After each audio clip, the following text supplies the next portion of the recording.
ہاں غلام تھے بیچارے یا نوجوان تھے. نوجوانوں پر بزرگوں کو خود ہی حق حاصل ہوتا ہے جو چاہے کرے, اور غلام تو ملکیت ہوتا ہے, زندہ ذبح کر دے تبھی کوئی پوچھنے والا نہیں. تو جو بیت رہی تھی بلال پر, ابو فقیہ پر, زنیرہ پر, جو ان پر بیت رہی تھی, جو خباب پر بیت رہی تھی, جس طرح ہلاک کیا گیا ہے حضرت سمیہ کو, حضرت یاسر کو, یہ ساری تکلیفیں انہیں بھی تھی. لیکن کیا اس کا یہ بالواسطہ ایذا محمد کے لیے نہیں تھا صلی اللہ علیہ وسلم, آپ کے ساتھی, آپ کے جانثار. لیکن آپ ان سے بھی کیا کہیں, فصبروا فصبروا فصبروا. جب ابو جہل بدترین ٹارچر کر رہا تھا حضرت سمیہ اور حضرت یاسر کو رضی اللہ تعالی عنہما, آپ کے علم میں ہے کیسی کیسی ٹارچر کی ہے.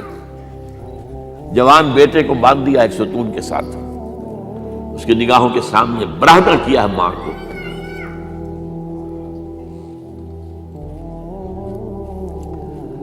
ہاتھ میں ایک مورتی ہے. جب تنگ آ گیا, ستا کر تنگ کر کے مار مار کے حضرت سمیہ ٹس سے مس نہیں ہو رہی. کہتا ہے تم ایک دفعہ کہہ دو سمیہ کہ ہاں اس مورتی میں بھی کچھ ہے, میں تمہیں چھوڑ دوں. انہوں نے تھوک دیا, برچھا مارا ہے شرمگاہ کے اندر.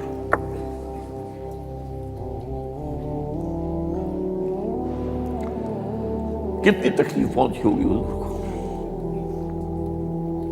لیکن آپ گزر رہے, اصبروا یا آل یاسر فإن موعدکم الجنہ.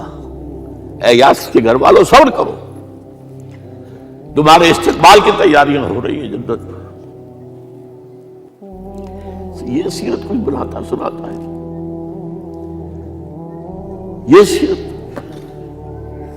یاسر کے ساتھ کیا کیا ہے, 4 اونٹ نر سانڈ, اور ان کے ساتھ رسے باندھ کر ایک رسے سے ان کا ایک بازو باندھا, ایک سے دوسرا بازو, ایک سے ایک ٹانگ, دوسرے سے دوسری ٹانگ. انہیں دوڑایا ہے کہ پرکھتے ہو جیسے قسم کے.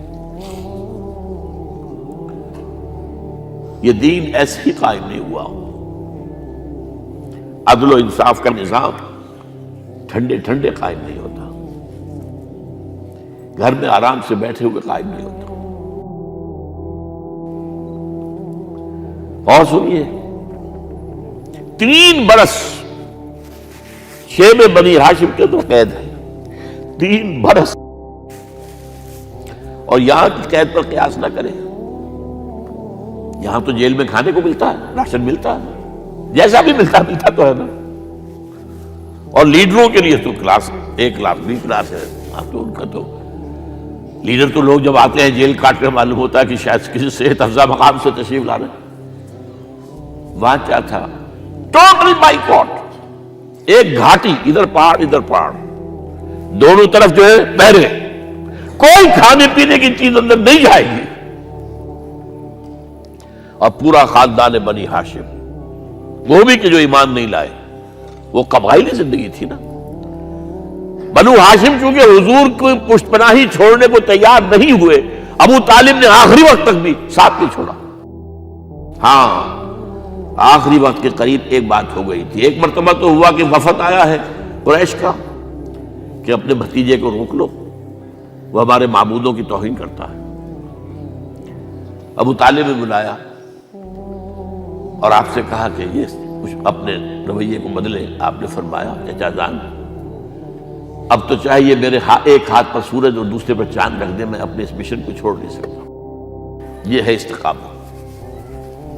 اور ابو طالب کے عین انتقال کے وقت جو معاملہ ہوا,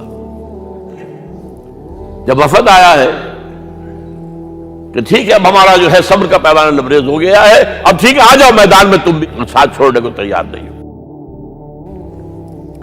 ابو طالب نے بلایا اس کو, بھتیجے مجھ پر اتنا بوجھ نہ ڈالو جو میں برداشت نہ کر سکوں.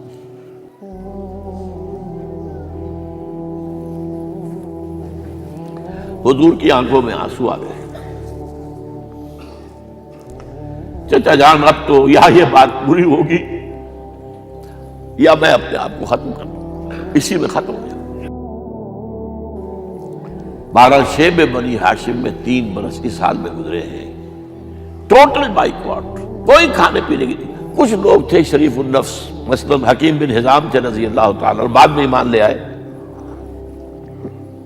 حضرت خدیجہ کے وہ رشتے دار تھے، وہ پہاڑ پر چڑھ کر ایک طرف سے رات کی تاریکی میں، دونوں دروازے تو بند ہیں، پہاڑ پر چڑھ کر چوٹی سے نیچے اتر کے کوئی چیزیں کھانے پینے کے دے آئے تو دے آئے، بس صلی اللہ علیہ وسلم۔ کوئی اور ایک آدھ ہوگا ایسا۔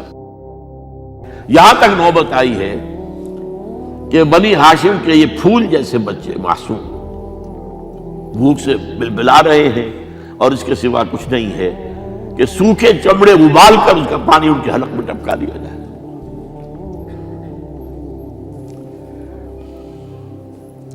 اور جو ہوا وادی طائف میں، جب مکے والوں نے فیصلہ کر لیا کہ آپ قتل کر دو، ابو طالب بھی فوت ہو چکے ہیں، اب کوئی اندیشہ نہیں، کوئی خانہ جنگی شروع نہیں ہوگی، کوئی انٹرا ٹرائبل وار نہیں ہوگی، تو آپ طائف گئے ہیں۔ شاید وہاں کے 3 سردار تھے بڑے، اور یہ طائف اصل میں قریشی کا سمجھیے کہ یہ ان کا گرمیوں کا یہ صحت افزا مقام تھا۔ یہ تمام جو سردار تھے مکے کے، ان کی جائیدادیں وہاں تھی، باغات تھے، اور وہاں کے بھی 3 سردار تھے، تو شاید ان میں سے کسی کو اللہ توفیق دے دے۔ وہاں گئے ہیں اور صرف ایک ساتھ ہیں، حضرت زید بن حارثہ، حضرت ابو بکر بھی ساتھ نہیں تھے، سائے کی طرح ساتھ رہنے والا بھی ساتھ نہیں تھا۔ وہاں جا کر جو آپ نے تینوں سے بات کی ہے، تینوں نے وہ باتیں کہی ہیں جو کلیجے کو چیر جائیں۔ تمہارے سوا کوئی اللہ کو نہیں ملا تھا رسول بنانے، جاؤ چلے جاؤ۔ ایک کہتا ہے فوراً چلے جاؤ یہاں سے، اس لیے کہ ہو سکتا ہے کہ تم سچے ہو تو کہیں میں تمہاری توہین نہ کر دوں، اور یہ بھی ہو سکتا ہے تم جھوٹے ہو تو جھوٹے کو میں منہ نہیں لگانا چاہتا۔ 3 دن کی یہ سختی، اور اس میں کیا ہو رہا ہے؟ اسٹریٹ ارچنز جو کہلاتے ہیں ہمارے یہاں، ٹھوکرے گلیوں کے، انہیں اشارہ کر دیا ذرا ان کی خبر لو، اب وہ پتھراؤ کر رہے ہیں۔ جیسے ہمارے ہاں کوئی آ جاتا ہے، کوئی نیم پاگل یا کوئی اور کسی طرح کا مست قسم کا آدمی، اور اس کے اوپر چھوکرے چاروں طرف ہوں اور ستا رہے ہوں، یہ نقشہ تھا، اور طائف کی گلیاں تھیں، اور محبوب رب العالمین تھے۔ ادھر سے پتھر آ رہے ہیں تو زید بن حارثہ رکاوٹ بن گئے، لیکن پیچھے سے آ رہے ہیں، وہ کیسے روکیں گے؟ پیچھے جاتے ہیں تو ادھر سے آ رہے ہیں۔ جسم لہو لہان ہے، خون رس رس کر زخموں سے جوتیوں میں آ کے جم گیا ہے۔ پھر وہاں سے آپ نکل کر گئے ہیں، ایک باغ میں تھوڑی سی پناہ لی ہے تھوڑی دیر کے لیے، جوتے بڑی مشکل سے اترے ہیں، خون جمع ہوا، اور وہ جو پھر دعا نکلی ہے آپ کے، وہ کلیجے کو چیر جانے والی ہے۔ اللہم الیک اشکو ضعف قوتی وقلت حیلتی وحوانی علی الناس، اے اللہ تیری جناب میں فریاد لے کر آیا ہوں، اپنی قوت کی کمی کا، اپنے وسائل کی کمی کا، اور لوگوں میں جو رسوائی ہو رہی ہے، الی من تکلنی الی بعید یتجہمنی او الی عدو ملکت امری، مجھے کس کے حوالہ کر دیا ہے؟ مجھے دشمن کے حوالے کر دیا جو چاہے میرے ساتھ کر گزرے۔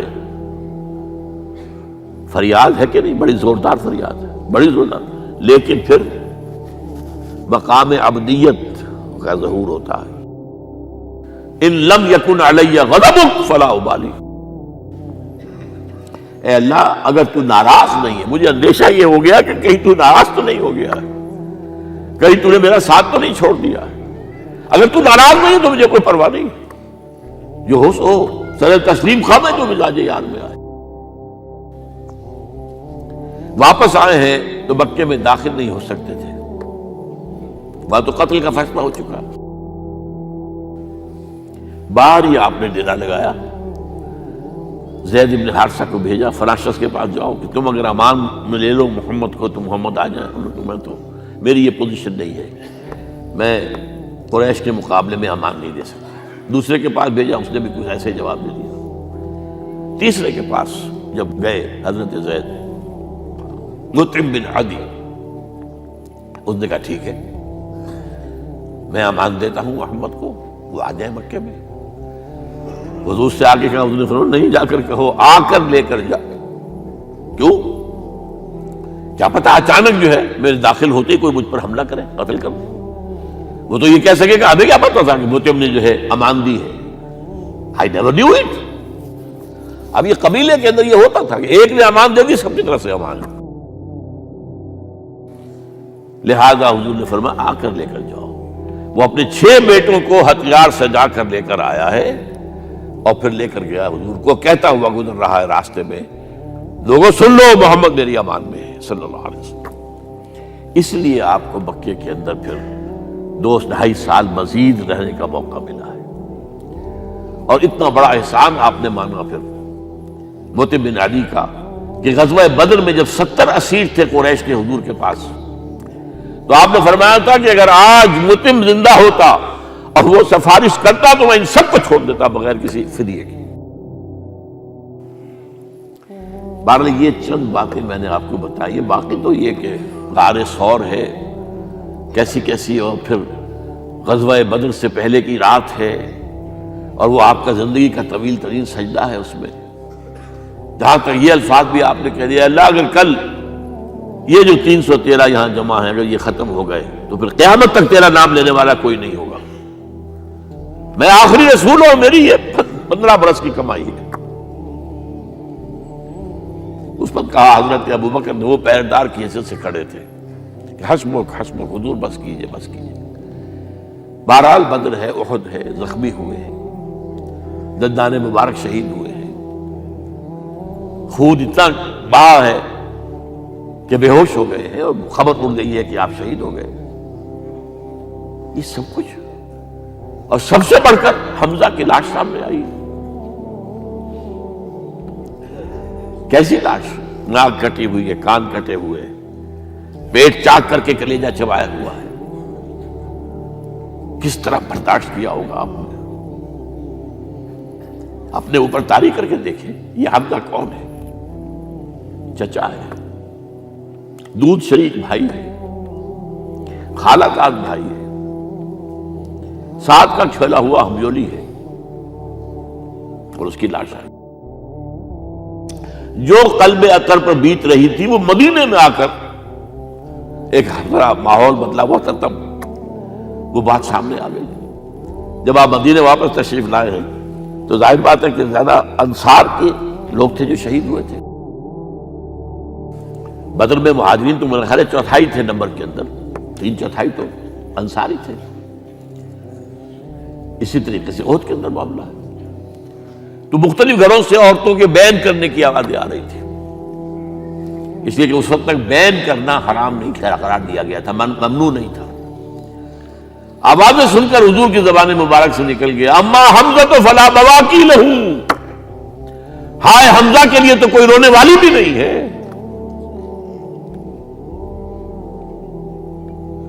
اس پر پھر صحابہ نے، انصار نے اپنے ہاں کی خواتین کو حضرت صفیہ کے یہاں بھیجا، وہ سگی بہن تھی، وہاں انہوں نے جا کے بھی تعزیت کی بہن کی۔ غزوہ احزاب کا آپ نے سنی لیا، اسوہ رسول پر نہ معلوم کیا کیا باتیں چیز لوگوں میں مشہور ہو گئی ہیں۔ اسوہ کا لفظ آیا کہاں ہے قرآن میں؟ سورہ احزاب میں۔ وہ اسوہ کیا تھا؟ جب خندق کھودنے کا فیصلہ ہوا ہے تو خندق کھود رہی ہے، حضور بھی لگے ہوئے ہیں، بھاری بھاری پتھر اٹھا کر کندھے پر لا کر باہر پھینک رہے ہیں، پتھریلی زمین تھی، ایک پتھر کسی سے ٹوٹا نہیں تھا، تو حضور نے جو ہے 3 دفعہ جو اس کے اوپر ضرب لگائی تب ٹوٹا ہے۔ لیکن یہ کہ کئی دن کے فاقے ہو چکے تھے، کھانے کو کچھ نہیں، پورا محاصرہ تھا، 12,000 کا لشکر گھیرے ہوئے، یہاں تک کہ آپ کو معلوم ہے کہ گھروں کے اندر بیت الخلا تو نہیں ہوتے، باہر جاتے تھے قضاء، اس کا کوئی امکان نہیں۔ شدید ترین آزمائش جو ہوئی ہے اس کا نتیجہ ایک طرف یہ نکلا کہ منافقین کا نفاق ان کی زبانوں پر آ گیا۔ قرآن مجید میں ہے یہ انہی آیات میں، ما وعدنا اللہ ورسولہ الا غرورا، ہمیں تو اللہ اور اس کے رسول نے دھوکہ دے کے مروا دیا۔ ہم سے کہا تھا کہ قیصر و کسریٰ کے خزانے تمہارے قدموں میں آئیں گے، اور حال یہ ہے کہ اب رفع حاجت کے لیے باہر نہیں جا سکتے، کھانے کو کچھ نہیں۔ اس وقت کچھ صحابہ آئے ہیں حضور صلی اللہ علیہ وسلم سے، دیکھیے فاقے سے قبر دوہری ہوئی جا رہی ہے، ہم نے اپنے پیٹوں پر پتھر باندھے ہوئے، چادروں کے ساتھ پتھروں کسا ہوا تاکہ قبر سیدھی رہے۔ حضور نے اپنا کرتا مبارک اٹھا کر دکھایا، 2 پتھر بنے ہوئے۔ یہ ہے اسوہ، یہ ہے آپ کی سنت، آپ کا اسوہ حسنہ۔ لیکن اس اسوہ حسنہ سے فائدہ کون اٹھا سکتا ہے؟ لقد کان لکم فی رسول اللہ اسوۃ حسنۃ لمن کان یرجو اللہ والیوم الآخر وذکر اللہ کثیرا۔ اسوہ تو اپنی جگہ ہے، قرآن میں ہدایت سب کے لیے، ھدی للناس، لیکن فائدہ اٹھائیں گے صرف متقین، ھدی للمتقین، ہے سب کے لیے، اسوہ سب کے لیے ہے، لیکن استفادہ وہی کر سکے گا جو 3 شرطیں پوری کرے، اللہ اور یوم آخر پر ایمان اور اللہ کا ذکر کثرت کے ساتھ کرے۔ بہرحال یہ میں نے آپ کے سامنے اس حوالے سے رکھا ہے، یہ اسوہ جو ہے حضور کا، یہ ہم پر اتمام حجت ہے۔ دیکھیے نوٹ کیجئے، پوری نوع انسانی پر اتمام حجت، اسلام کا نظام عدل اجتماعی جو قائم کر کے دکھا دیا، حجت قائم، اسے انگریزی میں کہتے ہیں اٹس ڈویبل، کیا جا سکتا ہے، یہ کام ہو سکتا ہے، اس لیے کہ زمین پر قدم بہ قدم چل کر یہ انقلاب آیا، محنت سے آیا، مشقت سے آیا، ایثار سے آیا، قربانیوں سے آیا، تکلیفیں جھیل کر آیا، صبر و مصابرت سے آیا، استقامت و مقاومت سے آیا۔ یہاں پر معجزوں کی کار فرمائی نہ ہونے کے برابر ہے۔ یہاں دھوپ سے بچانے کے لیے کوئی اللہ نے صاحبان نہیں دیا، ظل اللہ علیکم الغمام، اور بھوک سے بچانے کے لیے من و سلوہ نازل نہیں ہوئے۔ غزوہ تبوک میں ایسا بھی ہوا ہے کہ 3 مجاہدین کا 24 گھنٹے کا راشن ایک کھجور،